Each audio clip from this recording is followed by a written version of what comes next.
السلام عليكم ورحمة الله وبركاته، متتبعي قناة أمين لتعليم الكروشيه.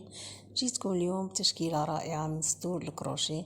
نتمنى الموديلات هذو اللي اخترتهم لكم يعجبوكم، ويعني تاخذوا منهم فكرة على كيفاش لصقوا يعني الصدورة مع القماش. كثير من الأخوات دائما يسألوني يقولوا لي بلي ورينا بعد ما تخدمي الستر، ورينا كيفاش يعني يكون على القماش. انا في الحقيقه مانيش خياطه، يعني مجرد نخدم الموديلات ونسلمهم لاصحابهم وهم اللي يعني يخيطوهم يعني عند الخياطات على ذوقهم.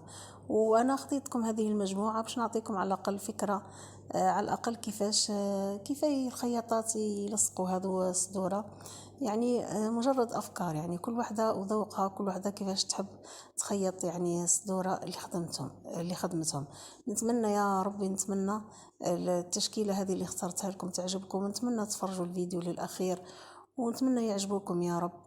ويعني حبيت نقول لكم فقط يعني الفيديو الأخير يعني ما اداش حقه من المشاهدة ومن البرتاج. نتمنى يا رب تشاهدوه وتبرتاجيوه وتفعلوا يعني ترفعوا من مستوى القناة ومن التفاعل نتاعها، وتكثروا لي يعني اللايكات البنات ولا الجام، هكذا باش اليوتيوب يعني حتى هو يعني يلاحظ باللي الفيديوهات تاعي يهتموا بها المشاهدين، ويهتم هو أيضا بها ويحطها في محركات البحث.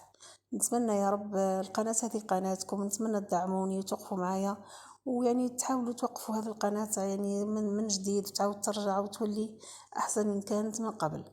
وفي الأخير نتمنى لكم مشاهدة ممتعة، والسلام عليكم ورحمة الله وبركاته.